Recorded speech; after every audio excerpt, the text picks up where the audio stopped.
Good evening and welcome to Perspectives Daily. I'm Noel Okol. We begin in Israel today, where dozens of protesters were killed as the United States inaugurates its new embassy in Jerusalem.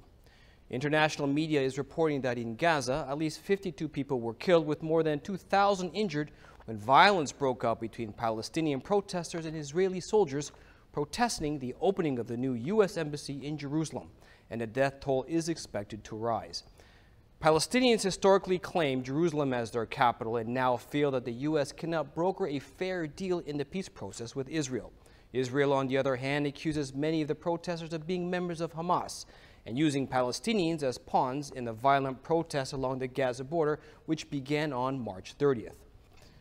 This violence comes at the 70th anniversary of what Palestinians call al-Nakba, translated as their catastrophe, when on May 14, 1948, Israel declared independence. Palestinians commemorate on this day the expulsion of more than 750,000 Palestinians from their homes and the destruction of over 400 Palestinian towns and villages to make way for the State of Israel.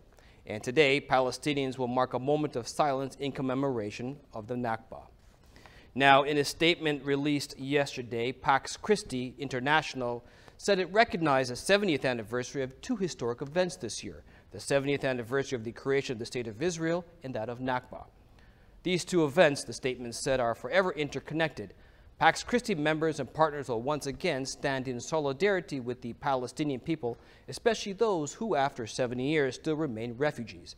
Pax Christi is calling for a rightful return or compensation for Palestinian refugees as a prerequisite for a just and fair Israeli-Palestinian peace agreement, for which the organization said an increased commitment from the international community is urgently needed. When we go to Ireland now, where the country is preparing for an upcoming referendum on whether or not the rights of the unborn should continue to be enshrined in that country's constitution. If not, abortions may be granted up to 12 weeks with no restriction. CNS has this story. As Ireland's vote on loosening abortion laws approaches, doctors with divergent opinions are voicing their medical views.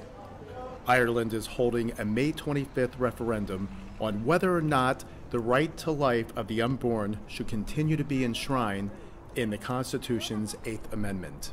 Termination up to 12 weeks is proposed. This is the removal of a healthy baby in utero. There's no justification for that. This isn't the provision of health care. We're not providing health care by removing a very healthy baby.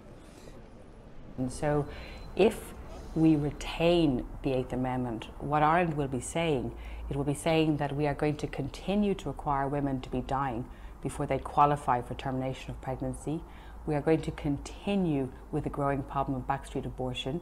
We're going to continue sending women with serious fetal anomaly to access their care, largely in the UK or in a different jurisdiction, knowing that what they are doing is a criminal offence at home and knowing that hypocritically the Constitution is protecting them in this context as long as they travel.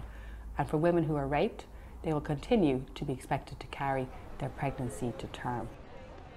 I think our job as obstetricians is caring and compassion and support. And that's been my philosophy throughout my whole professional career. And I think at the moment, patients are having anomaly scans now, and if a fetal anomaly is found, they're really persuaded to go and have an early delivery, go to the UK to have it. And a lot of these women, when you talk to them, are delighted to go through with the pregnancy and hold their baby for whatever length of time he or she survives.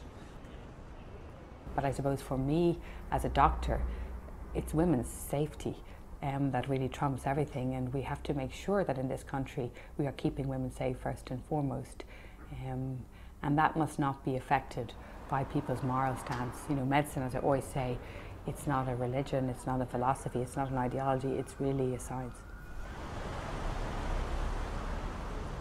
And be sure to tune in tomorrow as I'll bring you more on this story as pro-life activists in that country prepare to rally as Ireland prepares to vote. And that is all that we have time for today. Join us again tomorrow when I bring you more news and stories with the perspectives of a Catholic lens. I'm Noel Okol, and thank you for joining us.